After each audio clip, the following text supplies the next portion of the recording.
morning children. We will continue our exercise 2C. Till question number 6 we have done. Today we will do the question number 7. Just understand what is given to us.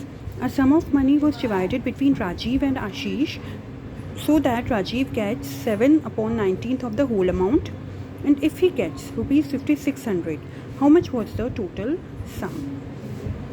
Now what is given to us here? Just understand.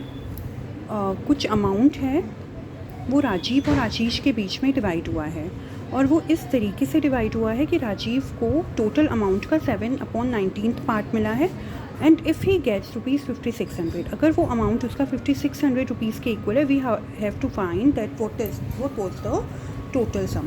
So just look how we have to proceed here. Let us consider ये मैंने आपको पहले भी बताया है, हम इस type के क्वेश्चंस में जो भी हमने फाइंड करना होता है उसको x मान लेते हैं. Let the total sum be x.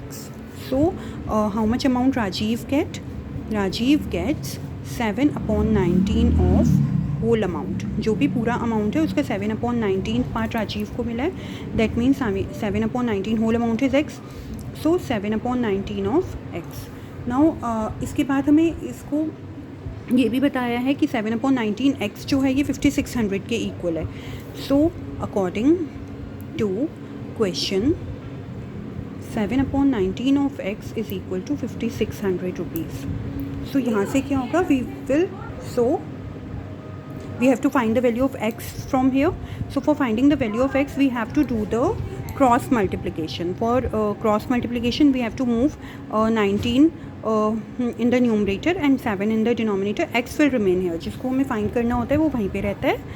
5600 के साथ हम मल्टीप्लाई में 19, ये 19 इधर मल्टीप्लाई में डिवाइड में है, ये जब राइट हैंड साइड में जाएगा मल्टीप्लाई हो जाएगा, and this 7 is in the multiplication with x.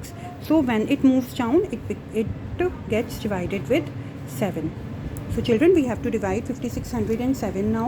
So we know that 7 8s are 56. So it becomes 800 into 19. So we have to multiply 19 and 800, and our answer will be rupees 15,200. So the total sum was 15,200. Total sum was rupees 15,200. So children, अगर हमको ये भी पूछते कि आशीष को कितना amount मिला है, तो उसके लिए हम क्या करते हैं, ये 15,200 से 5600 को माइनस कर देते. Then we came to know that what was the total amount got by Ashish. Now children, come to the question number 8.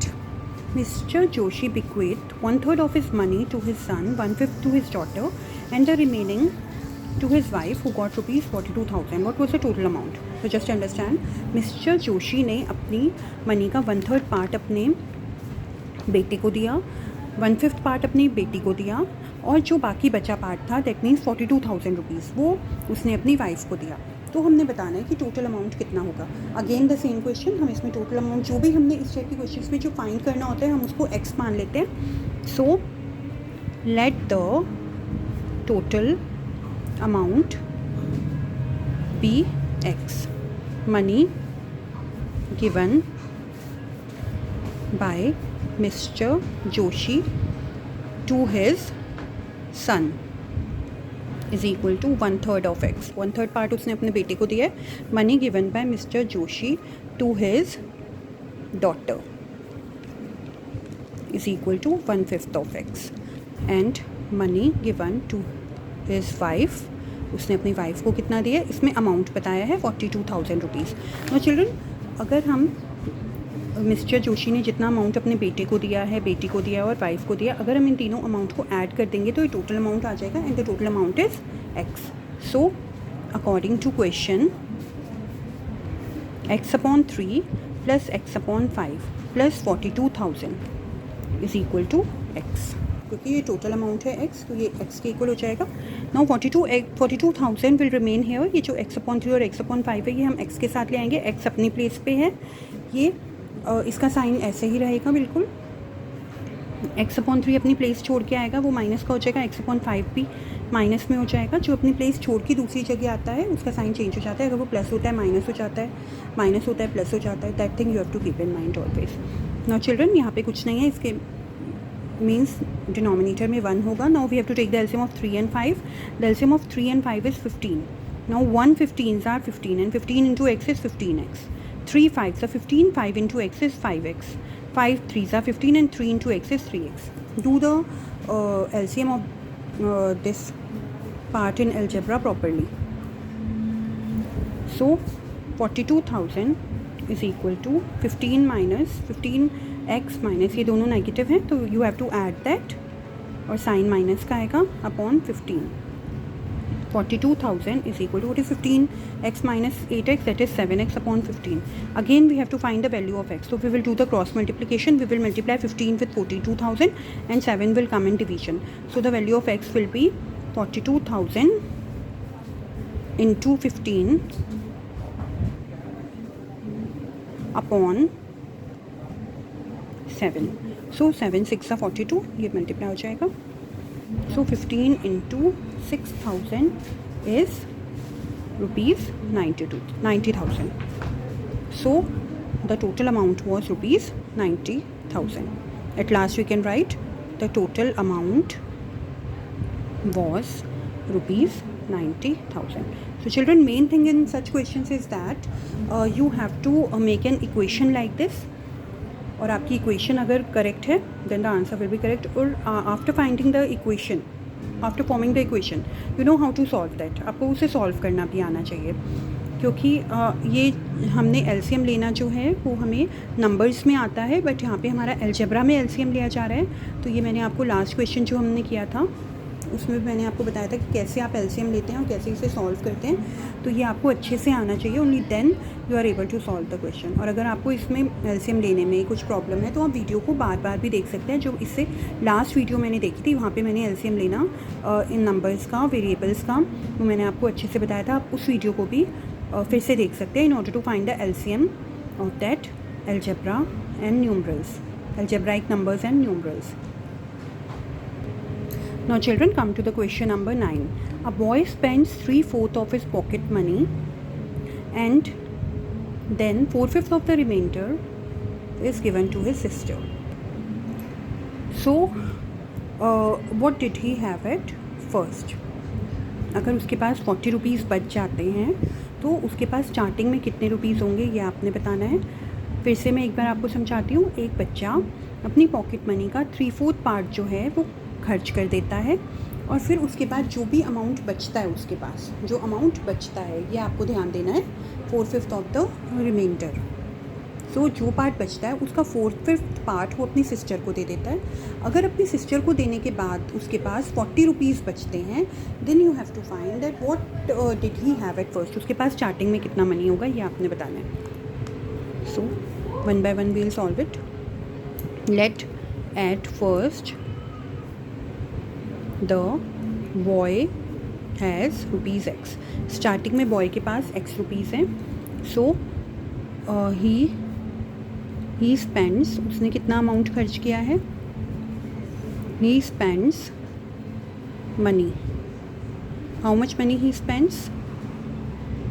3/4 of x. So after that we have to find the remainder of that after spending 3/4 money. So money remains after spending 3/4 of money. So x minus 3/4 of x. So that is 4x minus 3x, that is x upon 4. So अब ये जो money उसके पास बचा है इसका 4/5 part is given to his sister.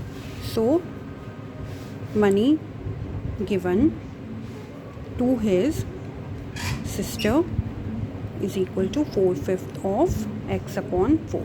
So that is 4/5 into x upon 4. ये 4 से 4 cancel हो जाएगा, that is x upon 5. Now children, after that the money remains with him is rupees 40. सो अगर आप उसने जितना भी मनी अपने आप खर्च किया है उसने अपनी सिस्टर को दिया है और उसके पास 40 रुपीज़ बच जाते हैं, अगर आप इन तीनों मनी को ऐड करेंगे तो इसका मतलब that means the total money आपको पता चल जाएगा, that is rupees x. So according to question